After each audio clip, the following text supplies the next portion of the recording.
Senhor, que essa palavra vá de encontro à tua igreja, Pai, que vá de encontro a cada necessidade, Senhor, mudando, transformando, restaurando, Pai. Deus amado, fica conosco na continuação desse culto, é o que nós te pedimos e desde já te agradecemos, Pai. Amém, Jesus. Obrigado, pastor. Glória a Deus. Aleluia. A paz do Senhor, amada igreja. Amém. Que presença maravilhosa do Espírito Santo neste lugar. Aleluia. Já sentimos o calor do seu Espírito movendo através dos louvores e dá vontade de ficar louvando, né? Tome assento, igreja querida. Quero agradecer ao irmão Elias, sua esposa, por terem atendido o meu pedido e cantaram o louvor que eu pedi também. Glória a Deus. Por amor, a sua vida entregou. Aleluia. Alabassúria. Ele nos amou, sendo nós ainda pecadores, cheio de arestas, cheio de revolta. O seu amor na cruz do Calvário por nós nos resgatou.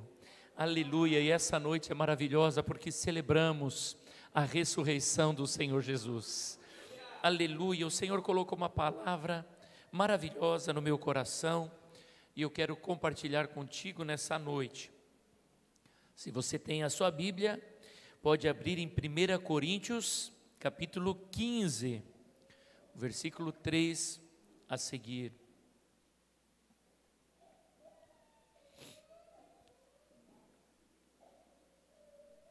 Diz assim a palavra do Senhor: porque primeiramente vos entreguei o que também recebi, que Cristo morreu por nossos pecados, segundo as Escrituras, e que foi sepultado e que ressuscitou ao terceiro dia, segundo as Escrituras, e que foi visto por Cefas e depois pelos 12, depois foi visto uma vez mais por mais de 500 irmãos, dos quais vive ainda a maior parte, mas alguns já dormem também. Depois foi visto por Tiago, depois por todos os apóstolos, e por derradeiro de todos me apareceu também a mim como um abortivo. Amém. Essa palavra ela é tão linda, porque quando o apóstolo Paulo está escrevendo aos irmãos de Corintos, ele traz o relato, e como Paulo conhecia as Escrituras profundamente, então, quando ele se encontra com Jesus a caminho de Damasco, o Senhor Jesus lhe revela as palavras que ele conhecia intelectualmente, o conhecimento que ele tinha das profecias, dos salmos, do Pentateuco. Esse conhecimento é revelado quando ele se encontra com Jesus. Por isso ele diz assim, por isso vos entreguei o que eu também recebi, que Cristo morreu por nossos pecados, segundo as Escrituras, porque as Escrituras diziam que ninguém mais seria reconciliado com Deus, se não fosse pelo derramamento de sangue inocente, porque todos pecaram e destituídos estão da glória de Deus. Mas a partir do momento que Jesus derrama seu sangue na cruz do Calvário, nós encontramos salvação. Aleluia. Então o apóstolo ele está narrando para os irmãos aquilo que ele recebeu, aquilo que ele viu, e ele está dizendo, está de acordo com as Escrituras. É importante que você saiba que quando o apóstolo Paulo escreveu esse texto, não existia o Novo Testamento. Então ele está falando das Escrituras do Antigo Testamento, ele está dizendo, como estava escrito nas Escrituras, aconteceu com Jesus. E aí ele diz assim, que foi sepultado e que ressuscitou ao terceiro dia, como diz as Escrituras.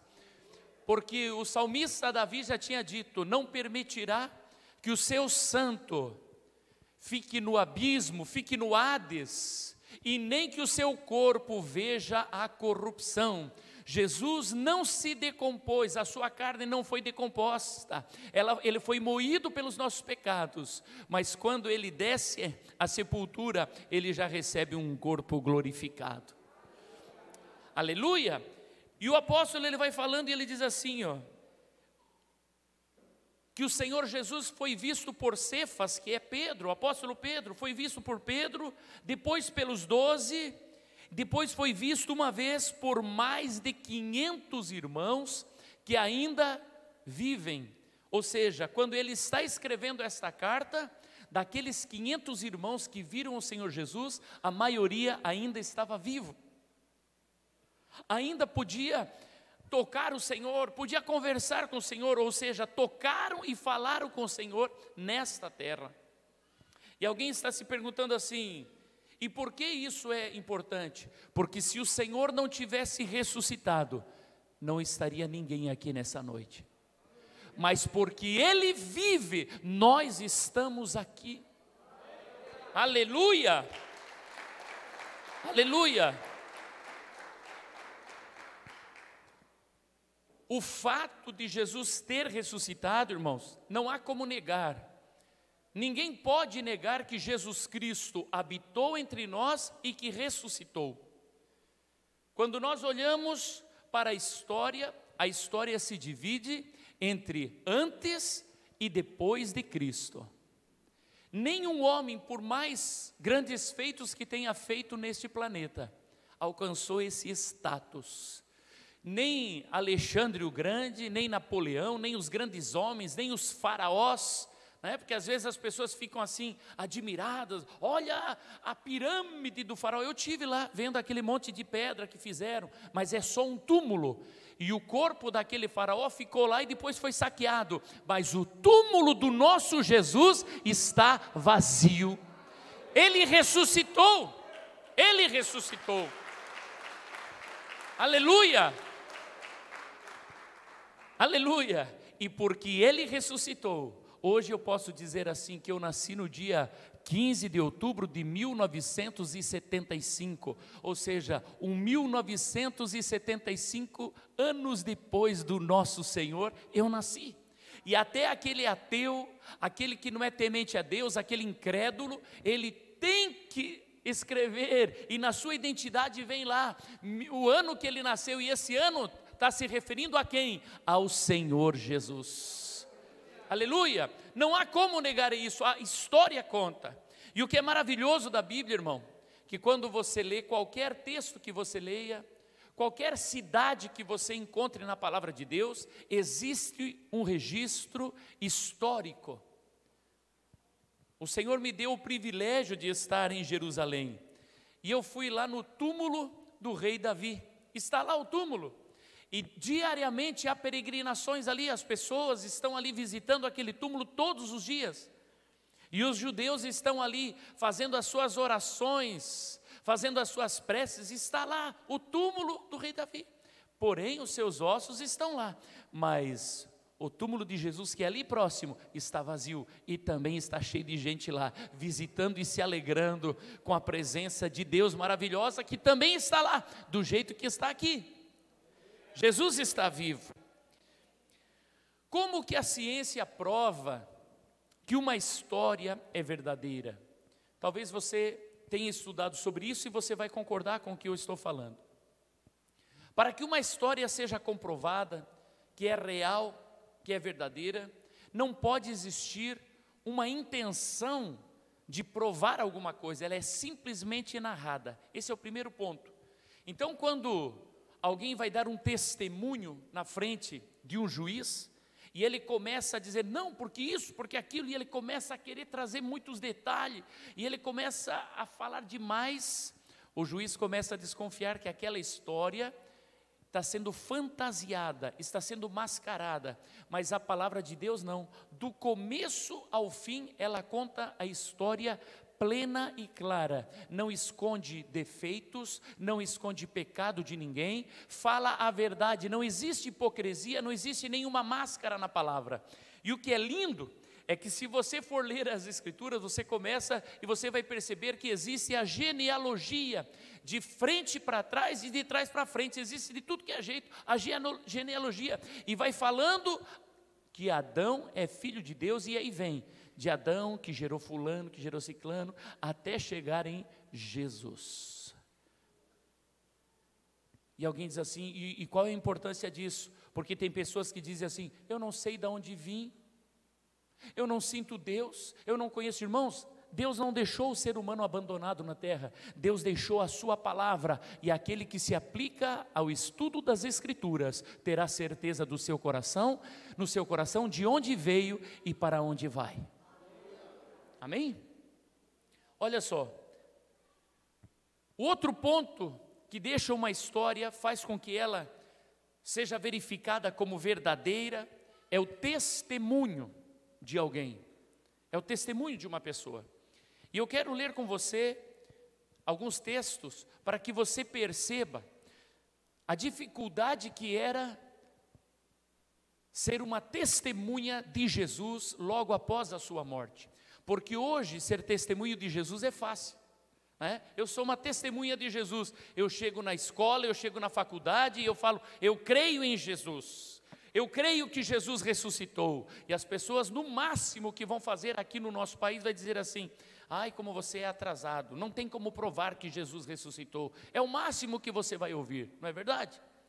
Porém, na época dos discípulos não, na época dos discípulos quem dizia que Jesus tinha ressuscitado, quem falava no nome de Jesus era açoitado, era apedrejado, era jogado no cárcere. Então você se expor assim, algo tinha que ser muito real para que você se expusesse dessa maneira. Ninguém era doido de sair falando assim, que eu conheço Jesus, se não tivesse visto. Só aqueles que viram, só aqueles que tiveram um encontro com Jesus é que se manifestavam. Estamos entendendo essa palavra, irmãos? Agora olha só, vai comigo Atos, capítulo 4 e o versículo 17. Diz assim, mas para que não se divulgue mais entre o povo, ameacemo-los, para que não falem mais nesse nome a homem algum. E chamando-os, disseram-lhes, que absolutamente não falassem, nem ensinassem no nome de Jesus. Pedro e João estão diante do Sinédrio, e ali estão as grandes autoridades da época, e eles podem mandar matar a Pedro, mandar matar a João. Alguns dias antes já tinham mandado matar a Tiago, a espada, e agora o Pedro está ali, aquele que negou Jesus, aquele que diante de uma criada, uma serviçal, não teve coragem de se posicionar, dando testemunho de Jesus. Agora diante das autoridades, ele está sendo ameaçado por falar no nome de Jesus. Vai comigo, Atos capítulo 5, versículo 18. 5 e 18. E lançaram mão dos apóstolos e os puseram na prisão pública. Por quê? Porque falam de Jesus, porque pregam o Evangelho. Atos capítulo 5, versículo 28. Dizendo, não vos admoestamos nós expressamente, que não ensinasseis nesse nome, e eis que enchestes a Jerusalém dessa vossa doutrina, e quereis lançar sobre nós o sangue desse homem. Porém, respondendo Pedro e os apóstolos disseram, mais importa obedecer a Deus do que aos homens. Foram apedrejados, foram açoitados. Paulo foi açoitado, foi apedrejado. Mas eles não cansavam de falar de Jesus e não tinham medo. Aonde eles estavam, eles se apresentavam e falavam de Jesus. O que isso prova, irmão? Prova que eles tiveram um encontro com Jesus. E alguém pode pensar que nos dias de hoje, isso não aconteça mais. Eu vou mostrar para você que isso acontece. No dia 23 de março agora, eu recebi uma mensagem, coloca para nós, Rafinha, por favor.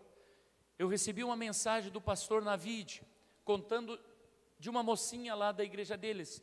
Essa menininha, ela tinha 9 anos de idade, filha de um casal de crentes, de pessoas que professam Jesus Cristo como Salvador, que são testemunhas de Jesus. E ele escreveu assim: ó, meu querido Senhor, eu estou muito triste hoje. Nós temos uma população de cristão aqui, e havia uma menina de 9 anos, filha de uns irmãos. Ela foi sequestrada por 3 homens que entraram na sua casa, abusaram dela e depois a mataram. Todos os dias em nosso país, um ou outro cristão, filhas de cristão, são vítimas do islamismo. E o governo paquistanês não faz nada. Por favor, ore por nós. É muito difícil viver no Paquistão sendo cristão. Eu estou chorando e esta é a história de hoje. Ele pediu oração porque ele estava muito angustiado. Sabe por que a menina foi sequestrada, abusada? Isso ele me diz que é constante, porque eles professam Jesus Cristo como Salvador. Coloca para mim o videozinho, só para eles verem aqui, filha, coloca, da menininha. Uma menina bonita, que cantava na igreja, que ia na escola, que amava Jesus, já está com o Senhor.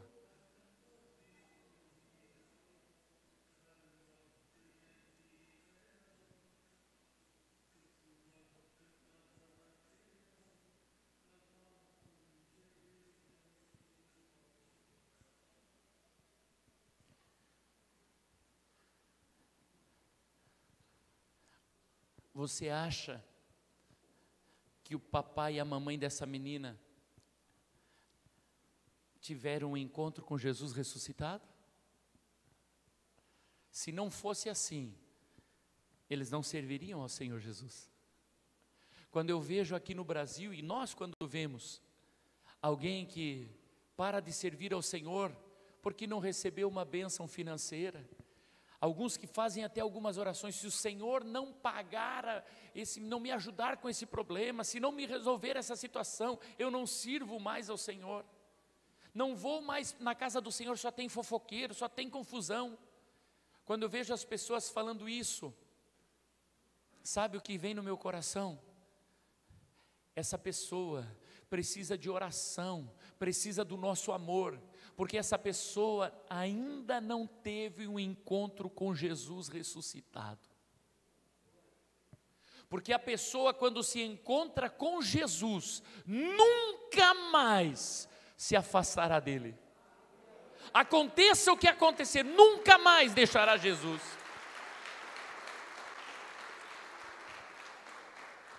A pessoa que tem um encontro com Jesus, a sua vida é transformada para sempre. E aí se cumpre aquela palavra: o que nos separará do amor de Deus? Será a espada? Não. Será a morte? Será a vida? Será a riqueza? Será a pobreza? Será a saúde, doença? Não, nada nos separará do amor de Cristo. Então, se no teu coração, hoje é uma noite de Santa Ceia e a palavra diz que examine-se o homem-se a si mesmo. Você deve examinar a você mesmo e se perguntar se você conhece o Jesus ressuscitado ou se você conhece apenas o Jesus histórico. Porque se você conhece apenas o Jesus histórico, você é como esses do mundo, que quando chegar a perseguição, vai fugir. Presta atenção, na última Santa Ceia, estavam ali os 12. Estes homens tinham visto Jesus ressuscitar a filha de Jairo, tinham visto Jesus ressuscitar o filho da viúva de Naim, tinham visto Jesus ressuscitar a Lázaro, tinham visto a multiplicação dos pães, dos peixes, tinham visto o cego enxergar, tinham visto o paralítico andar, andavam com Jesus, viram a tempestade se acalmar, mas não conheciam o Jesus ressuscitado, conheciam o Jesus homem, não conheciam o Jesus ressurreto. E por isso todos eles fugiram, por isso todos eles negaram ao Mestre. Mas a partir do momento em que Jesus ressuscita, e o Espírito Santo vem sobre eles, eles se tornaram testemunhas, dispostas a expor a sua vida até a morte por Jesus. Tanto é que quando eles estão diante das autoridades, eles dizem assim: não podemos nos calar de falar aquilo que ouvimos e aquilo que nós vimos. Não tem como, é impossível calar. O crente, quando está cheio do Espírito Santo, ele não consegue mais calar. Aonde ele vai, ele fala de Jesus. Aleluia. Quando eu trabalhava numa escola, irmãos, então tinha uma ordem que não podia falar de religião, não podia falar de Deus, não podia falar de nada, era só sobre o assunto da escola. E eu, tá bom, vou ser obediente. Mas o crente que é cheio do Espírito Santo, ele anda e a luz vai com ele. E eu não falava nada para ninguém, quietinho, só dando a minha aula. Mas de repente um aluno olhou para mim, me chamou e falou: professor, o senhor é mais alguma coisa além de professor? Eu falei: sim, eu sou crente em Jesus. Ele falou: ah, então está explicado. Na outra aula, outra semana, ele veio: será que o senhor não podia orar por nós? Eu falei: claro, vai lá no meu escritório. Fui lá no escritório, ganhei ele para Jesus, a esposa para Jesus, a irmã Luísa para Jesus. Depois veio o marido da irmã Luísa, o meu presbítero Cristo. Hoje veio a irmã Vani. Sabe por quê? Porque o crente não pode ficar calado. Aonde ele está, ele tem que falar do que Jesus fez. E por último, eu cheguei na frente do meu chefe para receber o cheque. E quando eu recebi o cheque, eu falei: agora eu vou falar de Jesus para ele também. Eu falei: posso orar pelo Senhor? Dele: como assim? Assim, para agradecer a Deus?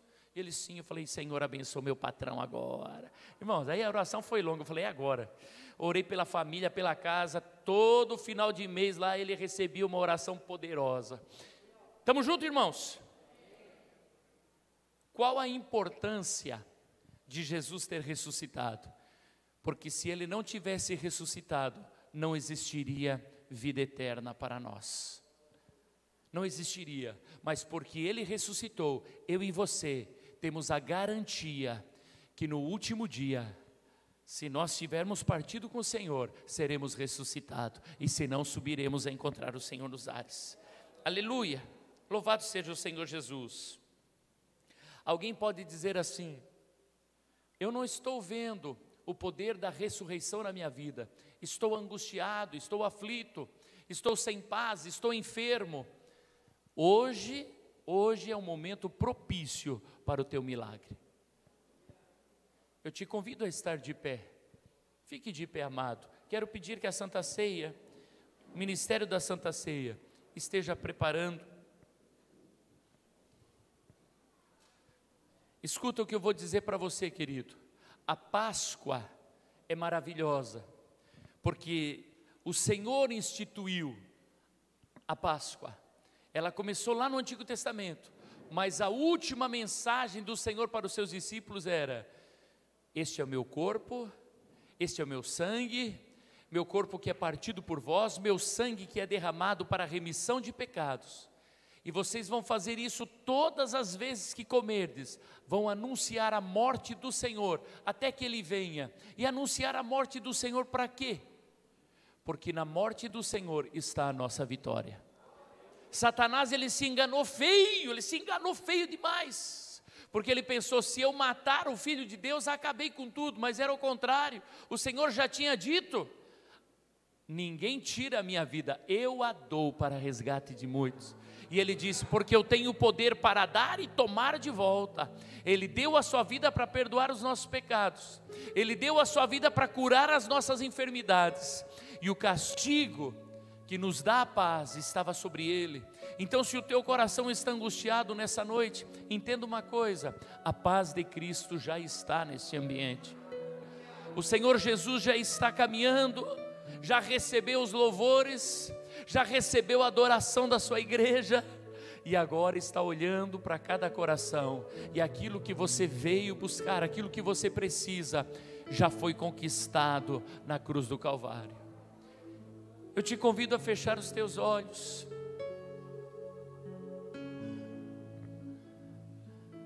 Olha para dentro de você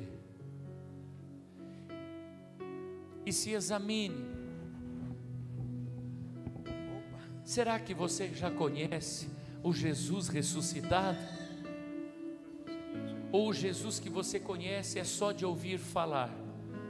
Não tem experiência com Ele ainda? Ele ainda não chegou ao teu coração, ainda não falou contigo, ainda não te tocou, ainda não te curou. Quem sabe nesse teu coração ainda tem amargura, quem sabe no teu físico ainda há doenças. Nesta noite propícia para o milagre, o Espírito do Senhor Jesus passeia na igreja. Se os teus olhos espirituais fossem abertos, quem sabe você pudesse vê-lo aí do teu lado agora, dizendo para ti: foi por te amar, foi por amor que eu me entreguei por ti, foi por amor que eu dei a minha vida na cruz do Calvário por ti. O que vai no teu coração, meu irmão, minha irmã? O que passa aí no teu coraçãozinho? A angústia, o medo, o temor? Se o Cristo ressuscitado puder fazer morada em ti, tudo isso vai mudar.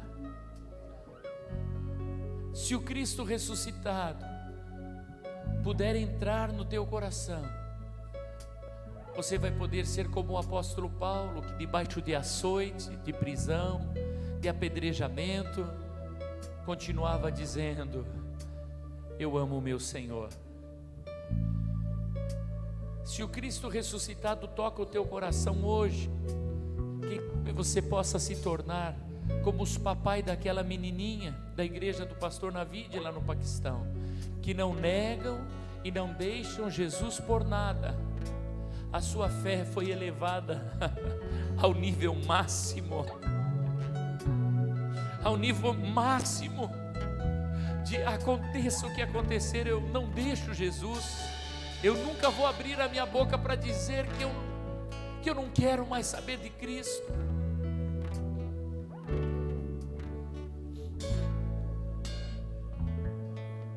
Abarabaralabachúria, alabarabachúria. Espírito Santo está tocando vidas aqui, está tocando corações nessa noite, está convertendo pessoas, está trazendo ao novo nascimento.